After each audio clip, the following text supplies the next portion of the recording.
Well, hello, this is KE5UTN in Northeast Louisiana, and this is my ham shack. It's a brown building, and it's a little 8x8, and it's ugly, but it's home. And I'm going to show you some of the things I have around my ham shack. This is the HF antenna I'm using.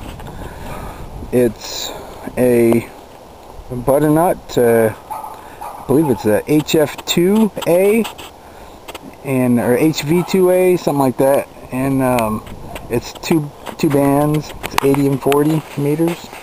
And I like it because I don't have enough room for 80 meter wire, and this does not take up much real estate at all. And this little choke for the coax headed off into the shack there. And over here we have the push-up pole, and it goes on up there, and I've got a little PVC T, and I used to have a 2 meter antenna on one side and a 440 on the other end, but we replaced the 2 meter ground plane that was on this side and put that vertical up there in the center. It's a lot taller, it has better gain, and the 70 centimeters is still there, and it's about 20 feet high. And heading on over here, I've got my proud display of, where is it, my Skywarn sticker right there, attending one of them classes that tells you all about how to spot specific features in the atmosphere that might be dangerous, that might pose a danger, and what to report to the National Weather Service or the net control of Skywarn net.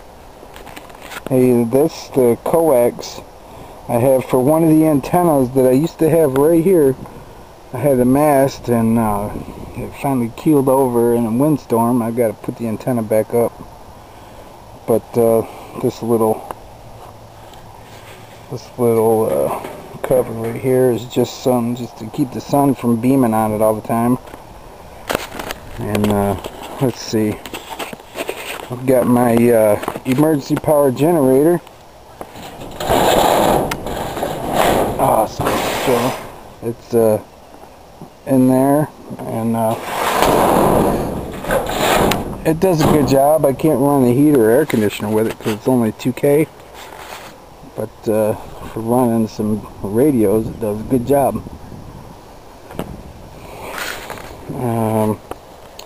I need to purchase some regular stepping stones. You can see I've got some weights down here, just kind of, and a couple of stones, but mostly weights just so I can keep from tracking in the house too much. I'll go on into the ham shack, and let me show you what I've got here. This right here is a green pig, they call it.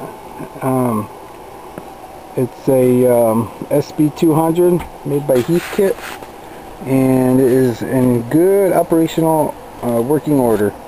That's a Ranger radio right there. That is a ICOM 2100. It's a VHF 2 meter. That's my HF. It's a TS50 sugar, and it works really good. I'm able to operate digital modes and everything using this rig blaster right there. It's hooked into the computer, which is right there.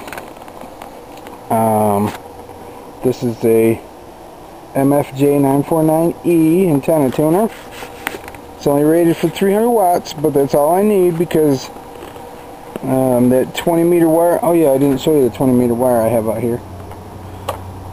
Let me get out here and show it to you. Like you haven't ever seen 20 meter wire before. It's a little droopy right now, but you can see it right there. And it goes up, and the apex is right there at about 20 feet. Okay? So, do you have room for a 20 meter wire? Alright, so now, where were we? Okay, I put the computer here. I made this setup here of an old TV rack by drilling some holes and screwing some cross members for shelving spaces to support the radios and to set other radios on. These two speakers here, one for each corresponding radio. This is the 2-meter radio, and this one right here is the HF, and that's the 70-centimeter radio down there. It's a little channelized commercial rig. It was modified.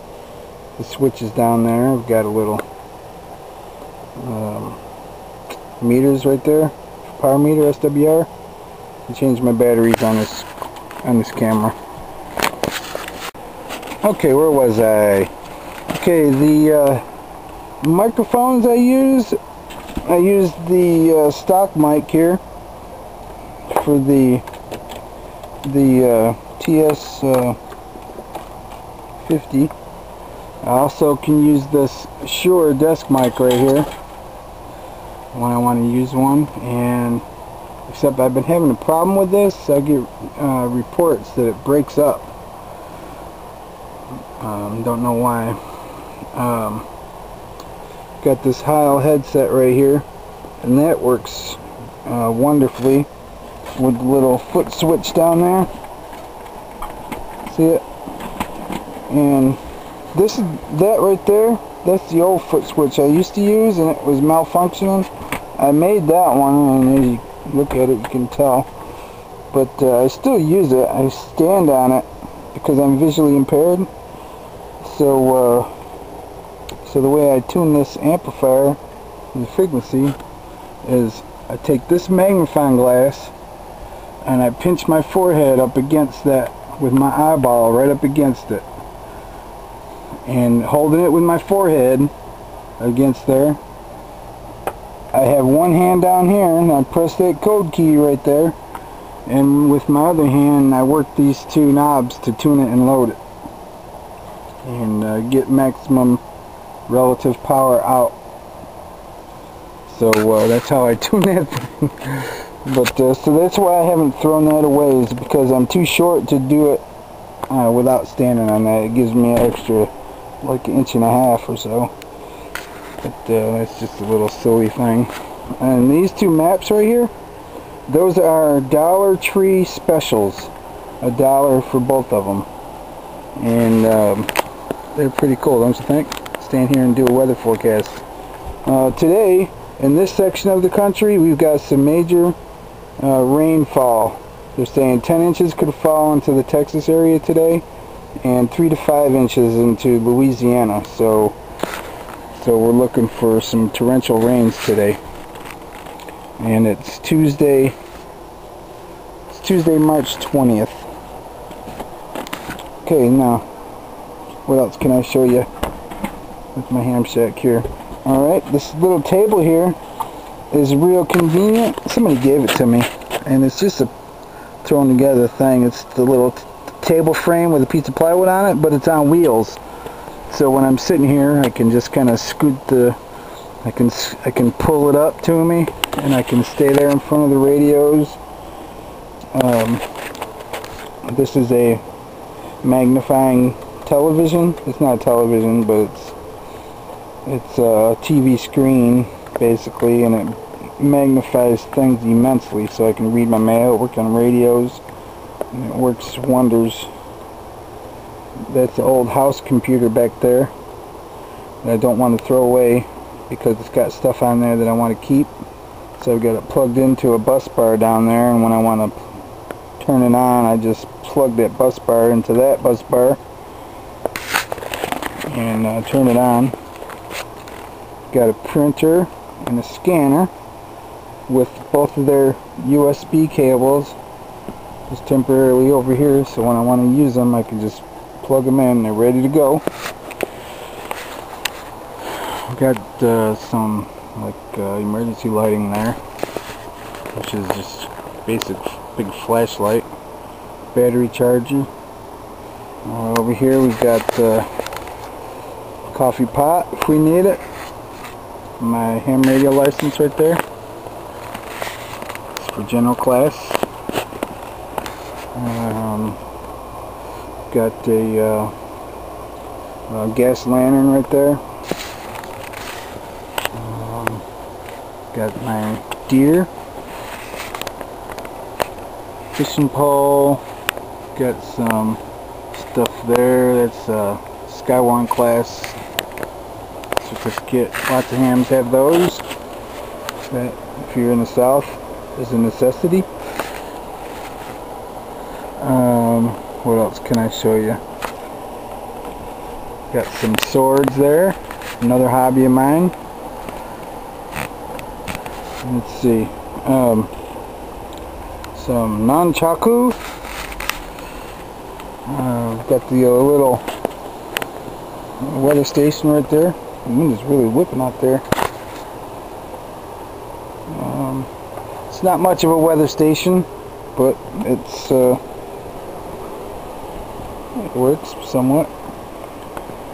Let's see, what does it say? Inside ham shack, 75 degrees, 67% humidity. Uh-oh, outside is not showing. It's probably because it needs to be on a different channel. There it goes. Alright. Outside it's 73. With what, 68%. Okay. So I really like this ham shack. Even though it's small, I like it. It's a VE certification from the W5YI or whatever they call it. And that's Army award from when I was in the military. My other decorations, awards and whatnot. And I've got some letters from some colonels.